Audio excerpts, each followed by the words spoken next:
Installée entre le vieux socle du Massif central et les jeunes Alpes, la vallée du Rhône est un couloir d'effondrement, avec au nord d'anciennes roches éruptives et métamorphiques appartenant au Massif central.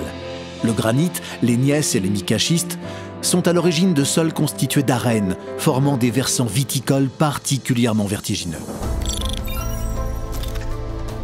Les dépôts marins d'âge secondaire, Trias, Jurassique et Crétacé, se déposent au sud de la vallée du Rhône, notamment des calcaires, des gypses, du sel et des marnes grises, qui forment le sous-sol de la vallée du Rhône, constitué d'un empilement de plusieurs kilomètres d'épaisseur.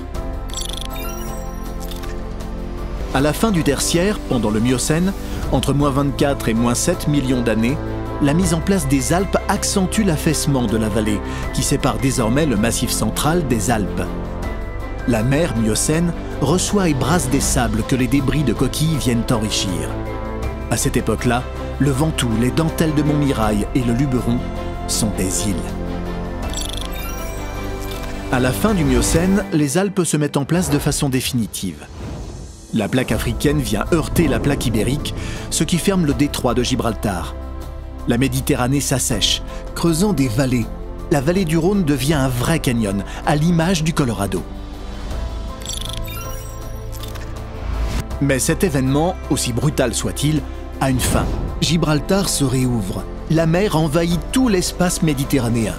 Elle s'engouffre dans la vallée du Rhône qui recueille des volumes importants de roches détritiques, argile, sable, cailloutis. Des sables tout d'abord marins, puis fluviatiles qui vont jouer un grand rôle viticole, en particulier sur la rive droite de la vallée du Rhône.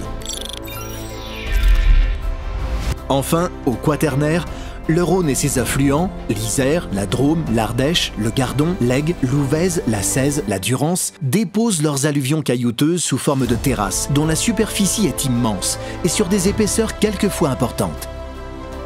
Aujourd'hui, les terroirs de la vallée du Rhône sont constitués de 5 familles majeures de substrats: granit, calcaire, cailloux, sable et argile.